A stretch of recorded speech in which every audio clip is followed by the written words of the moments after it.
Fraternidad Rosacruz. Diccionario Rosacruz. Introducción. Se ha intentado con este libro compilar un conciso diccionario que reúna los principales términos empleados en la literatura esotérica Rosacruz, como ha sido impartida por Max Heindel.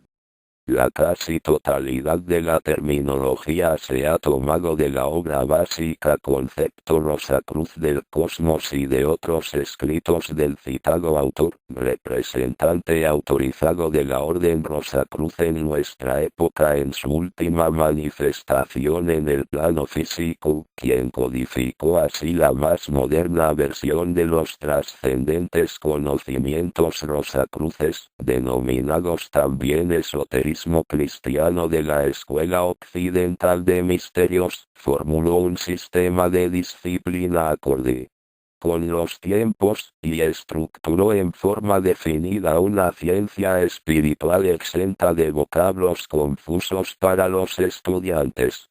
Incluye también esta obra como información para quien pudiera interesarle, la breve mención de algunas personalidades que la tradición considera conectadas o relacionadas a través de los siglos, en una u otra modalidad, con los Rosacruces. Además, cuando se ha considerado conveniente, se incluyeron citas bibliográficas que permitirán ampliar la investigación del lema, pero siempre afines a las enseñanzas fundamentales que promulga la Fraternidad Rosacruz. Finalmente mencionaremos que este trabajo fue primero compendiado por el miembro Horace L. de la Fraternidad, quien lo hizo imprimir hace años en Quito, Ecuador, bajo el título Diccionario de Términos Rosacruces, y que en esta nueva aparición decidimos denominar Diccionario Rosacruz, el cual a su vez ha sido aumentado con nuevas entradas por otros miembros. Confiamos entonces en que esta nueva presentación sea de tanta utilidad como la anterior, y que en sucesivas ediciones nuevos estudiantes continúen mejorándola para beneficio de todos. A absoluto. El principio universal, incognoscible esencia de todo cuanto existe en el cosmos. El absoluto está más allá de toda comprensión. Ninguna expresión o símil de los que somos capaces de concebir puede expresar la verdadera idea. La manifestación implica limitación. Por lo tanto, podemos caracterizar mejor al absoluto diciendo que es un ser ilimitado, la raíz de toda existencia, el Padre. Aquaria. Era.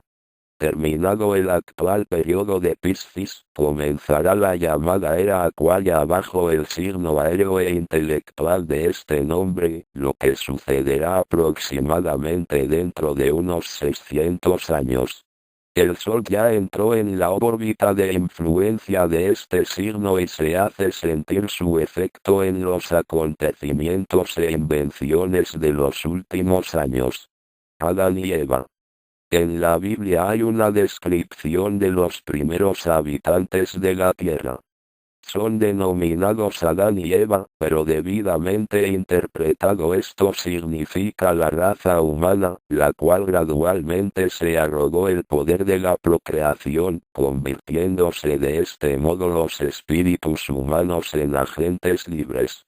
La humanidad obtuvo así una libertad y se la hizo responsable ante la ley de consecuencia, quedando entonces separada del árbol de la vida y del estado que conocemos como hetero. Adaptabilidad. En esta palabra tenemos el gran secreto del retraso o del progreso humano. Todo adelanto depende de la flexibilidad y adaptabilidad del ser evolucionante, de que sea capaz de acomodarse por sí mismo a las nuevas condiciones o de que se cristalice y estacione, haciéndose incapaz de toda alteración. La adaptación es la cualidad que hace progresar, sea en un grado superior o inferior de la evolución. La falta de ella es causa de retraso para el espíritu y de retrogresión para la forma. Esto se aplica al pasado, al presente y al futuro, y la calificación o descalificación se hace exacta e impersonalmente, con toda justicia, por la ley de consecuencia. Véase, nuevas características. Adepto. En esoterismo es sinónimo de maestro de sabiduría, ser humano que recorriendo el sendero de realización ha pasado varias iniciaciones y alcanzado conocimientos y poderes trascendentes. La Orden de Misterios Rosacruz se compone de 12 hermanos. 7 de ellos suelen aparecer en el mundo para realizar un trabajo específico y ayudar al hombre, pero 5 no son nunca vistos fuera del templo. Ellos trabajan y enseñan a aquellos que han pasado por cierto grado de iniciación y que pueden dirigirse al templo en sus vehículos espirituales. Esta iniciación no hace del discípulo un Rosacruz corno, tampoco la admisión de un alumno en una universidad hace de él un miembro de la facultad. Ni aun después de pasados los 9 grados de cualquier escuela de misterios se es un adepto.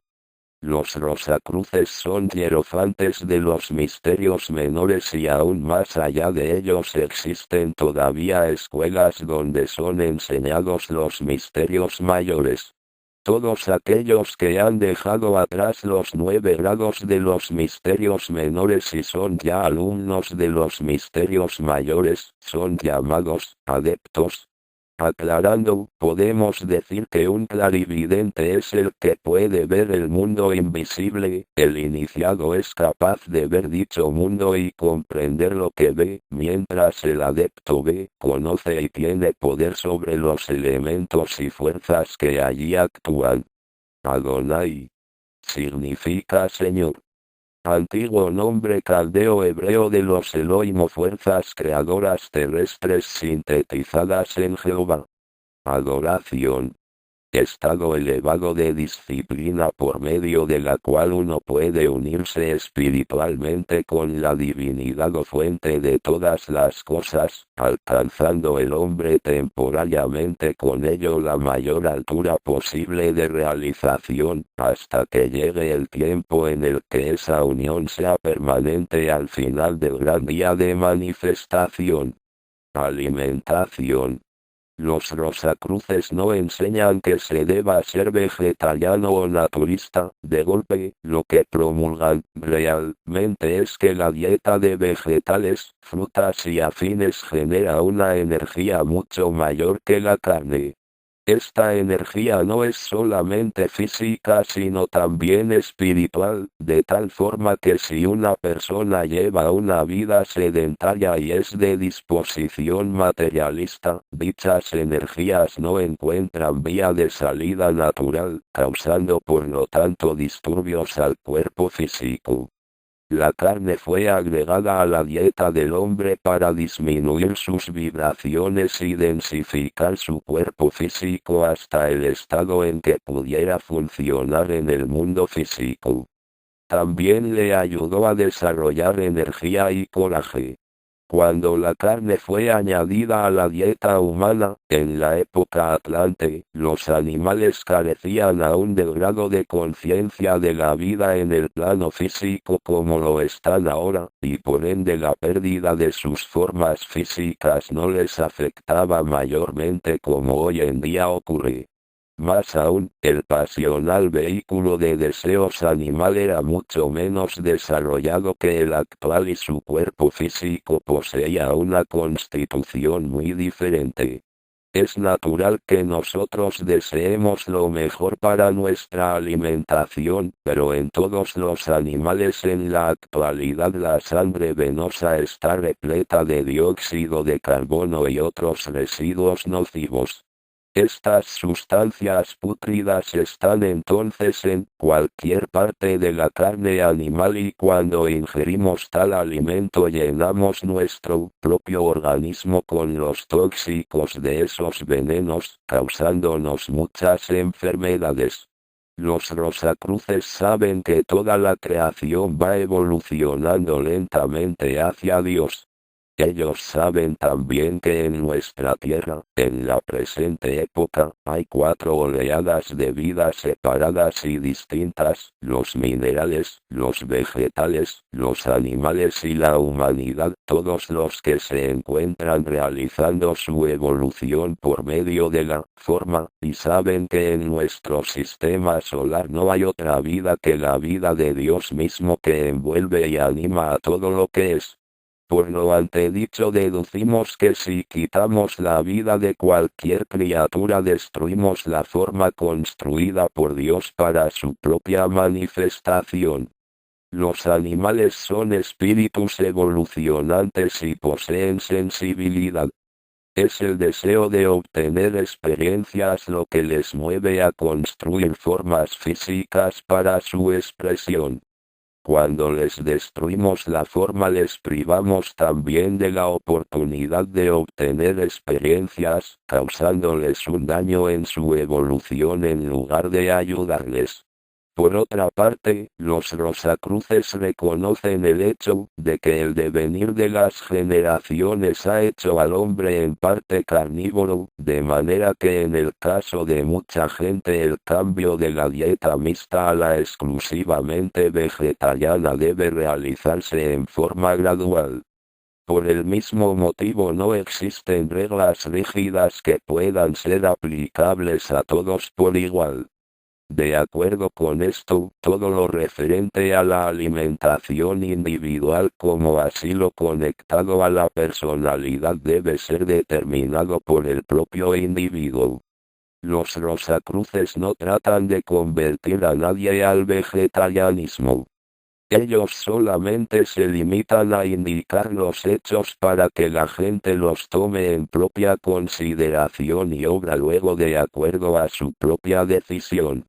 Bill Maxendel, Principios ocultos de la salud y curación, ed. Kier Day. As.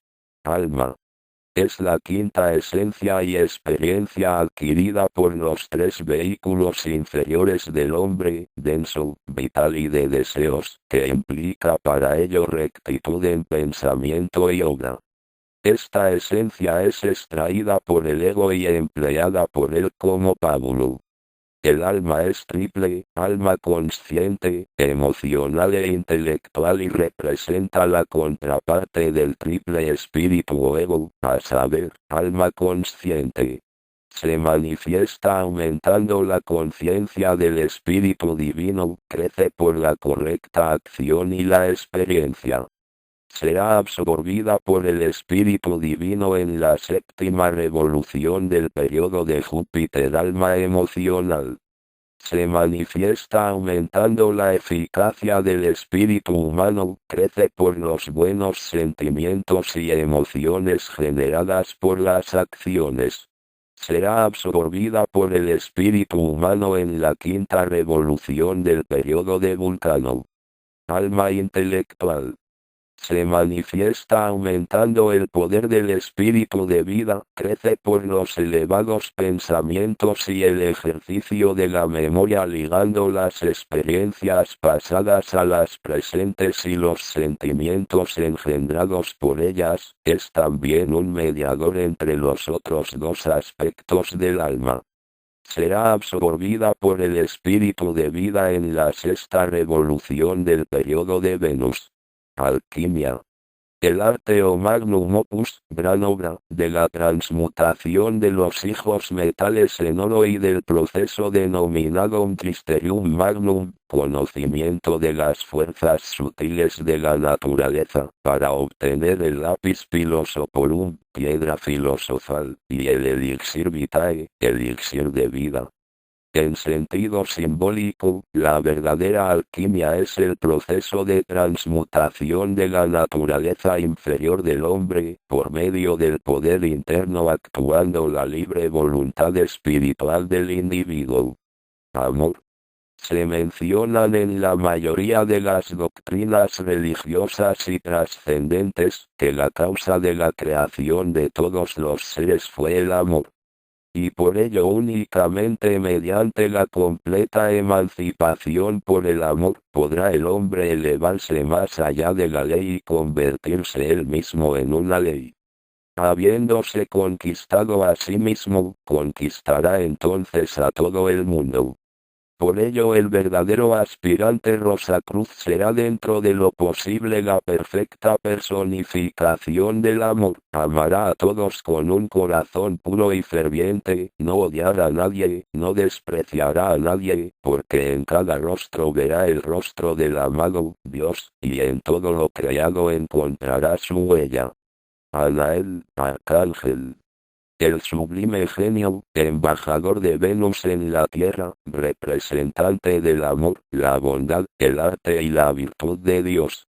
Andreae, Joan Valentín, 1586-1654. Teólogo y erudito alemán que fue perseguido por sus ideas liberales y humanitarias. Se le atribuyen los dos famosos manifiestos Fama, Fraternitatis y Confessio, por medio de los cuales se dio a conocer la existencia de los Rosacruces. Entre otras obras fue autor también de las bodas químicas de C.H. Rosenkreuz. Ángeles. Los ángeles pertenecen a una corriente evolutiva anterior, y fueron humanos en una encarnación previa de la Tierra, llamada el periodo lunar por los Rosacruces. Siendo los ángeles la humanidad del periodo lunar, pertenecen a una corriente de evolución tan diferente a la nuestra, como lo son los espíritus humanos con los de los animales actuales. Tal como nosotros construimos nuestros cuerpos con partículas químicas de la Tierra, así los ángeles construyen los suyos con éter. Los ángeles están perfectamente experimentados para construir el cuerpo vital porque en el periodo lunar, en el que ellos eran humanos, el éter era el estado más denso de la materia. Debido a esta capacidad, son los instructores apropiados del hombre, animales y vegetales, respecto a sus funciones vitales, propagación, nutrición, etc. Los ángeles ayudaron al hombre a propagarse y también a construir un cerebro físico.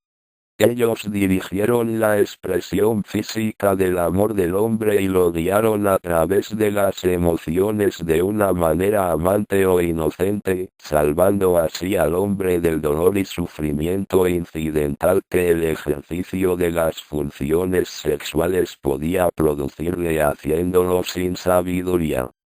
Si este régimen hubiera subsistido, el hombre hubiera seguido siendo un autómata guiado por Dios, y nunca se habría convertido en una personalidad, un individuo.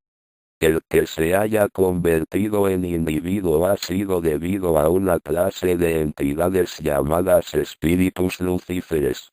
Todo cuanto se relacionaba con la propagación de la raza y el nacimiento, fue ejecutado bajo la dirección de los ángeles guiados a su vez por Jehová, el regente de la luna. La función procreadora se llevaba a cabo en determinadas épocas del año, criando las líneas de fuerza de planeta a planeta formaban el ángulo apropiado. Y como la fuerza creadora no encontraba obstrucción alguna, el parto era sin dolor. El hombre era inconsciente del nacimiento, pues en aquel entonces estaba tan inconsciente del mundo físico como lo estamos ahora nosotros durante el sueño. Retrocediendo tan lejos como la época lunar, el tercer día de manifestación en nuestro esquema evolutivo, había dos clases de ángeles. Una tenía afinidad con el agua y la otra con el fuego. Durante el periodo lunar, Jehová o el Espíritu Santo, quien tenía a su cargo la evolución de los seres en lo que hoy es nuestra tierra, decidió poner el espíritu del hombre, como también a los animales y a las plantas, dentro de formas Contra este plan se rebeló una minoría de la oleada de vida angélica.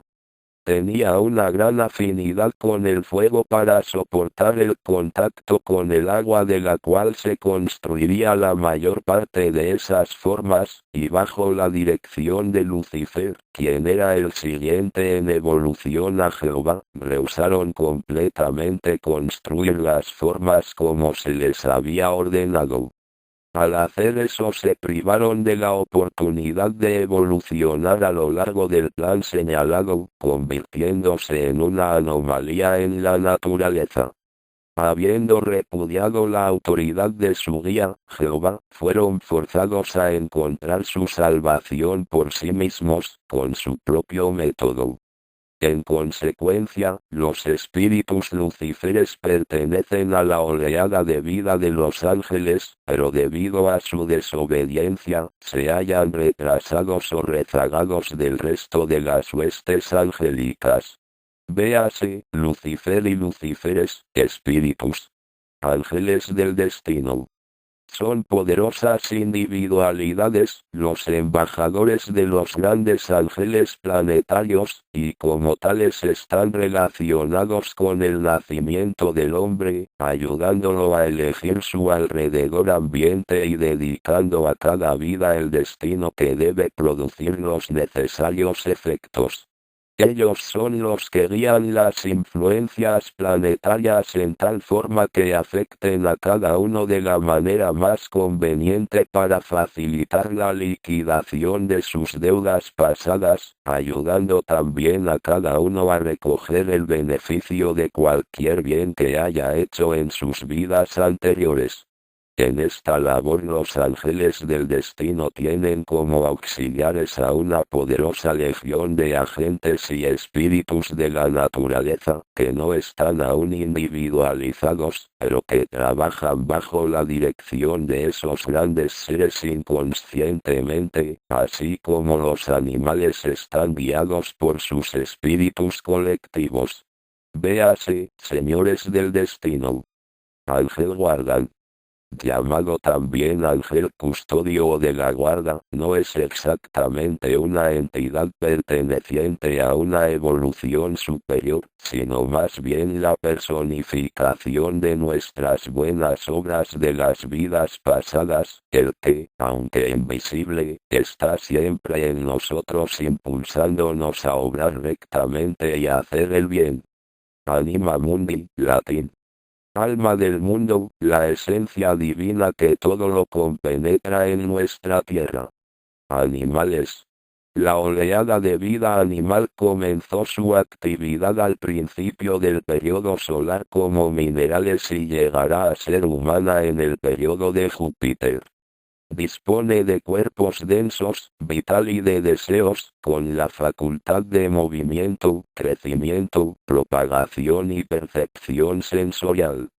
En el cuerpo vital de los animales están dinámicamente activos los éteres químico, de vida y lumínico. En el reino animal, los tres rayos del Padre, Hijo y Espíritu Santo se absorben, pero el del Espíritu Santo da color a la sangre y carne. La mezcla del azul y rojo es una evidencia en la sangre púrpura. Antropoides. Pertenecen a la oleada de vida humana, pero sus cuerpos de deseos eran incapaces de división. Cuando se podía dividir el cuerpo de deseos, entonces la parte superior se convertía, en cierta forma, en el señor o dominador de la parte inferior del mismo y de los cuerpos denso y vital. Formaba algo así como un alma animal con la que se podía unir el espíritu por medio del eslabón de la mente. Cuando no había división del cuerpo de deseos, este vehículo se entregaba a las pasiones y deseos sin ningún freno, y, por lo tanto, no podía ser empleado como vehículo interno en el cual pudiera existir el espíritu. Así que, entonces, se le puso bajo el gobierno de un espíritu grupo, quien lo guiaba desde fuera, y se convirtió en un cuerpo animal y esa clase es la que ahora ha degenerado y convertido en el cuerpo de los antropoides. Sin embargo, podrán seguir con nosotros si alcanzan un grado de desarrollo suficiente antes segundos del punto crítico, que serán mediados de la quinta revolución. Si no lo consiguen hasta ese entonces, perderán todo contacto con nuestra evolución. Árbol del conocimiento.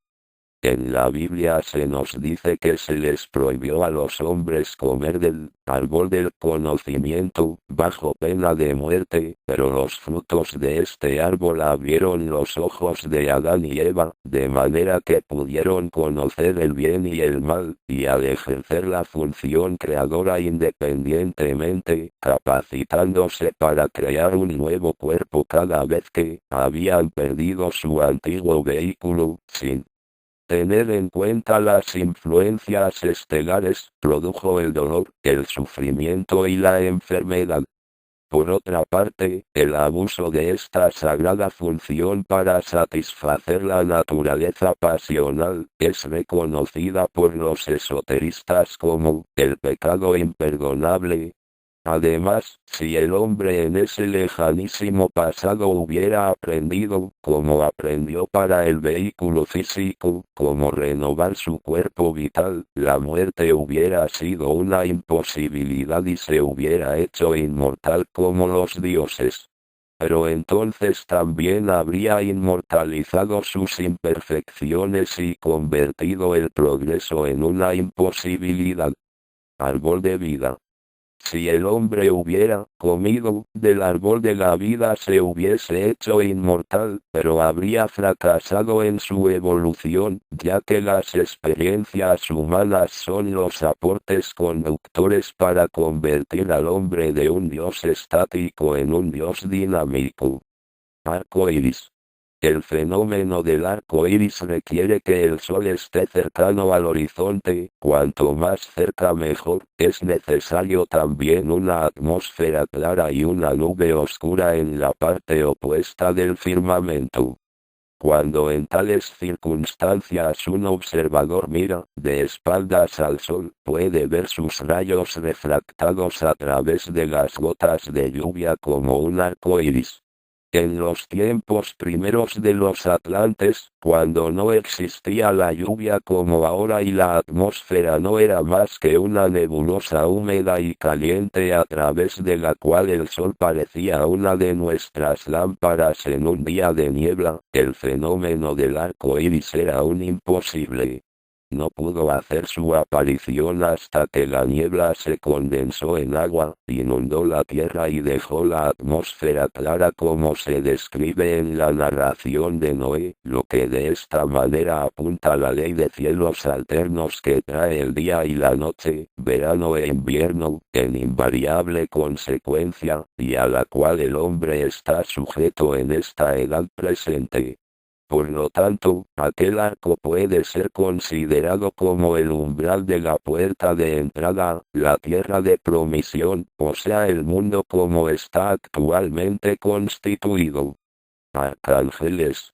En las regiones superiores del mundo del deseo existen entidades conocidas con el nombre de arcángeles. Estos seres exaltados fueron humanos en el tiempo de la historia de la Tierra en que nosotros éramos semejantes a las plantas en constitución. Desde aquel entonces hemos adelantado dos etapas a través de los estados del desenvolvimiento animal y humano. Los actuales arcángeles han hecho asimismo dos avances en su progreso, uno, en el cual fueron semejantes a lo que son ahora los ángeles. Su cuerpo más denso aunque difiere del de nosotros en forma y está hecho de materia de deseos, es usado por ellos como un vehículo de conciencia y en la misma manera que nosotros usamos nuestro cuerpo. Son manipuladores expertos de las fuerzas del mundo del deseo y estas fuerzas mueven toda la acción del mundo. Por lo tanto, los arcángeles trabajan con la humanidad industrial y políticamente, como árbitros del destino de los pueblos y naciones. Los arcángeles pueden ser llamados los espíritus raciales y nacionales, porque ellos unen a las naciones por el patriotismo y el amor al hogar y al país. Son responsables por la elevación y caída de los pueblos, dan paz o guerra, victorias o derrotas, es decir, lo que sirve mejor a los intereses del pueblo al que rigen. Así como hay diversos grados de inteligencia entre los seres humanos, asimismo pasa con los seres superiores. No todos los arcángeles están preparados para poder guiar a los seres humanos, pero como los animales tienen también una naturaleza de deseos, estos grados inferiores de arcángeles gobiernan los animales como espíritu grupo y se desenvuelven por ello a mayor capacidad. Arquetipo. Cuando el ego está en vías de renacer, forma el arquetipo creador de su forma física en el segundo cielo con la ayuda de las jerarquías creadoras. Ese arquetipo es una cosa vibrante y sonante, puesta en vibración por el ego con cierta fuerza proporcional a la duración de la vida que va a pasar sobre la Tierra, y hasta que el arquetipo deje de vibrar, la forma compuesta por los elementos químicos constituyentes de la Tierra, continuará viviendo, si se hace el debido uso de las oportunidades, la vida continuará por el recto sendero, pero si por el contrario las olvida y se mete en un callejón sin salida, entonces las jerarquías creadoras terminan con la vida, destruyendo el arquetipo en el mundo celeste. De suerte que podemos decir que la duración mayor de la vida queda determinada antes de que nazcamos físicamente, pero la vida puede acortarse si descuidamos ciertas oportunidades. Existe también la posibilidad de algunos casos, cuando la vida se ha vivido completamente, en toda su mayor amplitud, y en la que la persona ha tratado en todos los casos de utilizar todas sus oportunidades, de que se infunda nueva vida en el arquetipo que se había hecho primeramente, y en esa forma puede prolongarse la vida, pero eso sucede solamente en casos excepcionales. El arquetipo creador del cuerpo en la región del pensamiento concreto persiste como un molde vacío durante tanto tiempo como debió vivir el cuerpo denso.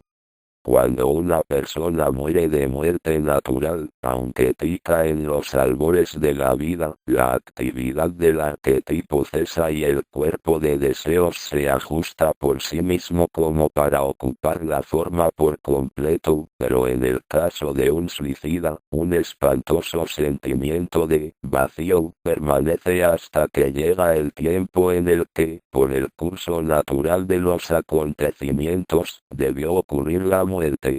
Cuando se habla de los arquetipos de las diferentes formas del mundo físico, no debe creerse que estos arquetipos son simplemente modelos, en el mismo sentido en que hablamos de un objeto hecho en miniatura o de otro material que el apropiado para su uso final. No son simples dibujos o modelos de las formas que vemos en torno nuestro, sino que son arquetipos creadores, esto es, son los que modelan las formas del mundo físico a su propia imagen o imágenes, porque a menudo muchos trabajan juntos para producir ciertas especies, dando cada arquetipo la parte de sí mismo que se necesita para construir la forma requerida.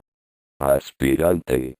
La mayoría de los hombres dejan la vida física con el mismo temperamento con que vinieron a ella, pero el aspirante debe conquistar sistemáticamente todos los arrebatos del cuerpo de deseos y asumir su propio dominio.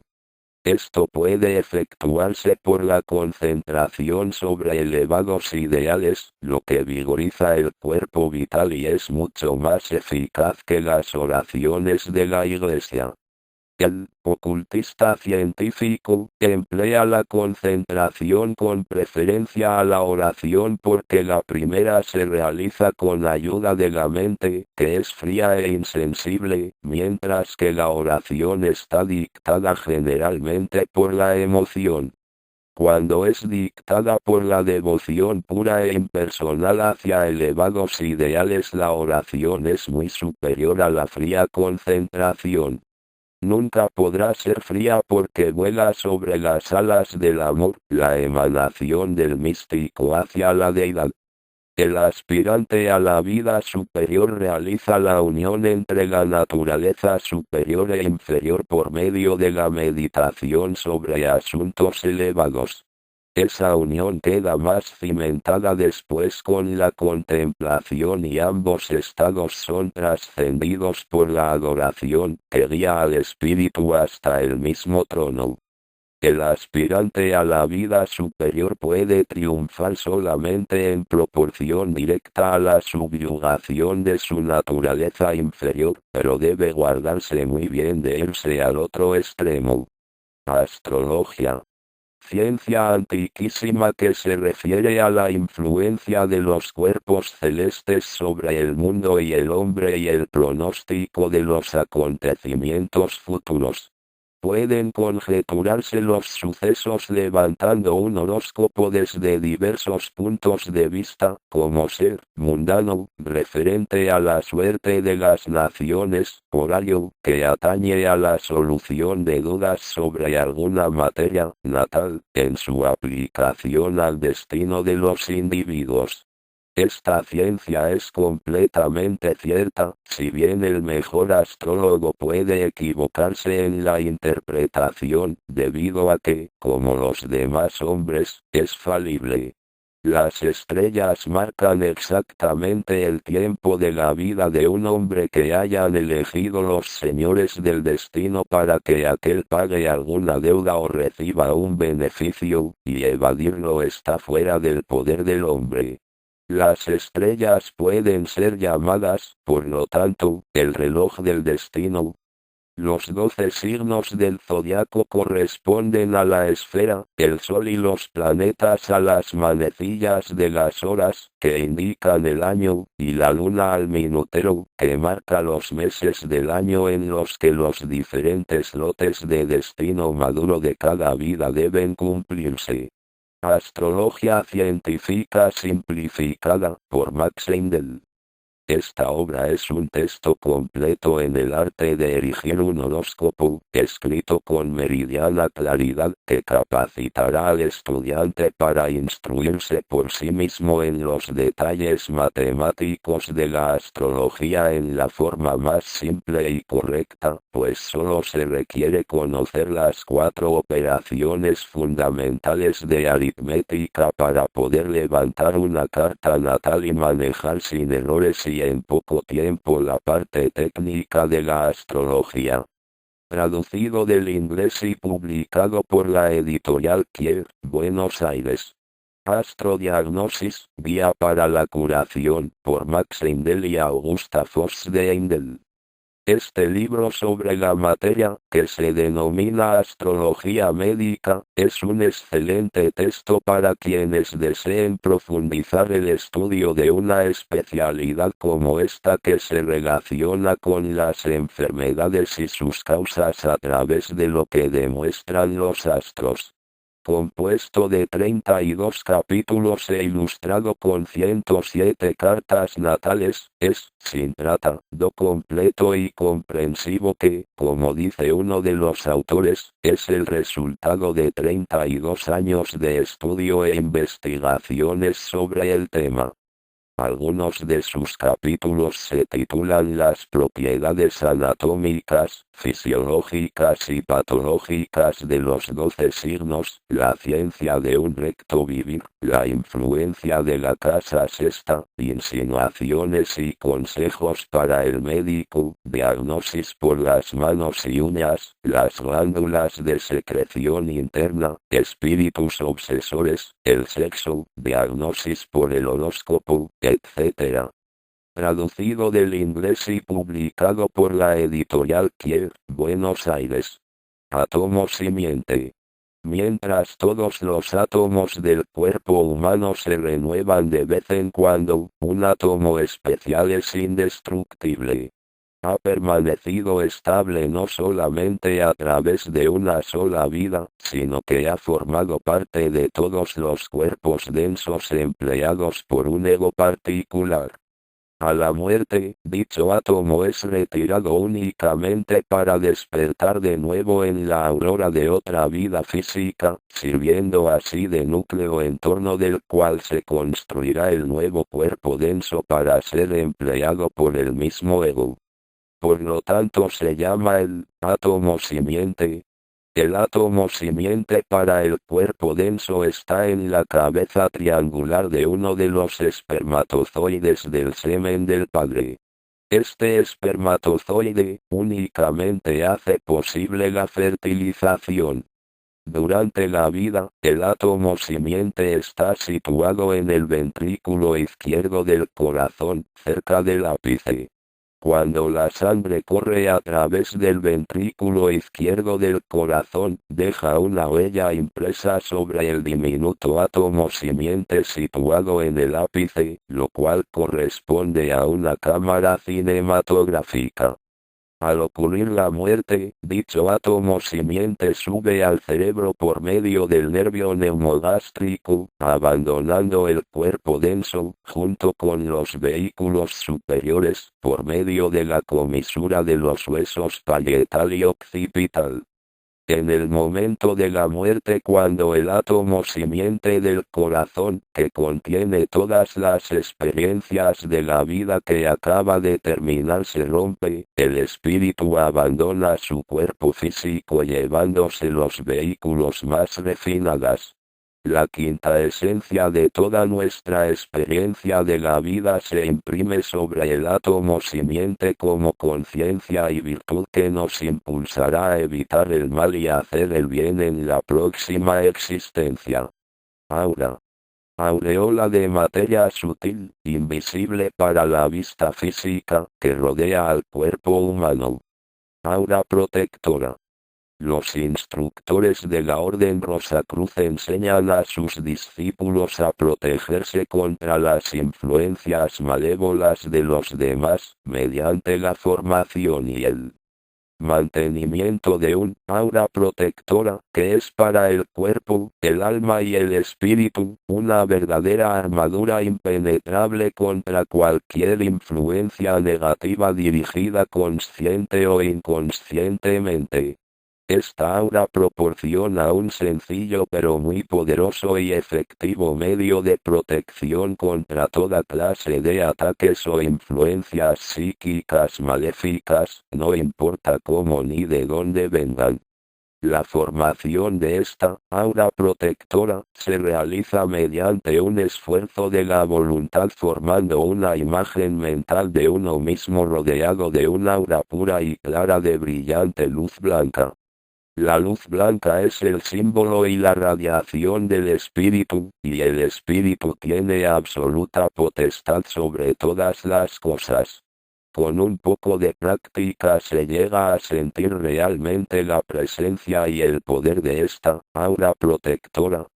Un maestro ha dicho: la más alta y más profunda de las enseñanzas ocultistas, es que la luz blanca nunca debe ser utilizada para atacar o para ganancias personales, pero sí puede ser usada por cualquiera para protegerse a sí mismo contra las influencias psíquicas adversas, no importa por quién fueren ejercidas.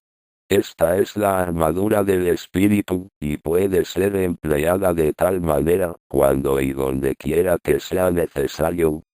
El fuego de Cristo también tiene una elevadísima potencia protectora y es de gran ayuda cuando se perciben presencias indeseables, pidiendo al Cristo que nos rodee con su fuego purificador y protector. Auxiliares invisibles. Hay una clase de sensitivos con caracteres fuertes positivos, quienes actúan únicamente por su fuego interno, de acuerdo con los dictados de su propia voluntad. Estos caracteres pueden ser entrenados para convertirse en clarividentes positivos y ser sus propios señores en lugar de ser esclavos de un espíritu desencarnado. En algunos sensitivos es posible extraer parte del éter que forma el cuerpo vital. Cuando un espíritu desencarnado obtiene un sujeto de tal naturaleza, desarrolla a este sensitivo como un medium materializante. El hombre que es capaz de extraer su propio cuerpo vital por un acto volitivo, se convierte en ciudadano de los dos mundos, independiente y libre. Estos son conocidos generalmente como auxiliares invisibles. Por medio de los ejercicios dados en la Escuela de Misterios Occidental de los Rosacruces, puede lograrse con el tiempo separar los dos éteres superiores y el hombre entonces puede salir de su cuerpo físico dejándole abandonado momentáneamente, rodeado y vitalizado solamente por los dos éteres inferiores y entonces es lo que se llama un auxiliar invisible. Entonces puede funcionar conscientemente en el mundo espiritual y conservar el recuerdo de todo lo que haya hecho allí. Así que, por ejemplo, cuando deja su cuerpo por la noche vive su vida y actúa en el mundo invisible de una manera consciente por completo, con tanta conciencia como la que nosotros tenemos en este mundo durante el día, mientras estamos despiertos. Además el auxiliar invisible debe estar lleno de amor por la humanidad que lo abarque todo.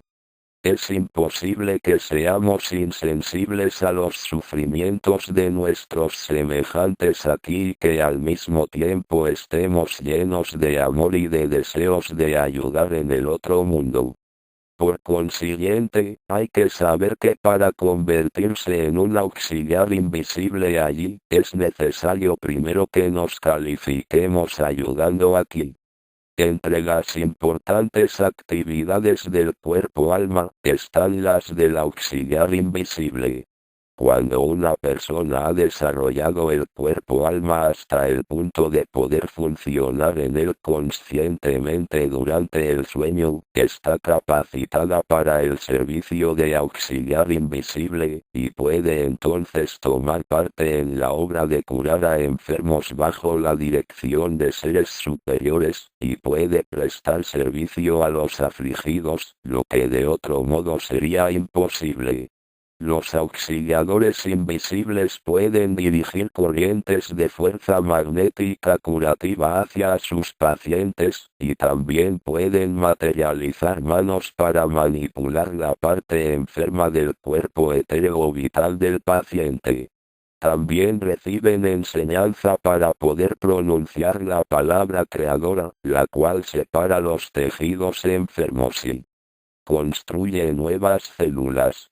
Los auxiliares invisibles son seres humanos que han llegado a un grado de evolución tal que al mismo tiempo que observan durante el día, en su cuerpo físico, una vida consagrada al servicio amoroso y desinteresado a la humanidad, han merecido el privilegio de ser durante la noche, mientras funcionen en sus cuerpos etéricos, los colaboradores asiduos de los hermanos mayores. Se hace una referencia a esta facultad en las siguientes palabras del servicio vespertino que diariamente celebran los Rosacruces en su templo, y, esta noche, mientras nuestros cuerpos físicos descansen apaciblemente en sueño, podamos nosotros, como auxiliares invisibles, continuar trabajando fielmente en las viñas del Señor. Esos seres son organizados en grupos, de acuerdo con su temperamento y aptitudes, e instruidos por otros que son médicos. Todos ellos laboran bajo la dirección de los hermanos mayores, que son los espíritus promotores de la obra de conservar la salud. Es muy frecuente que los pacientes adviertan la presencia de los auxiliares invisibles, mientras trabajan en ellos para extirpar los venenos causantes de la enfermedad y devolverles la salud.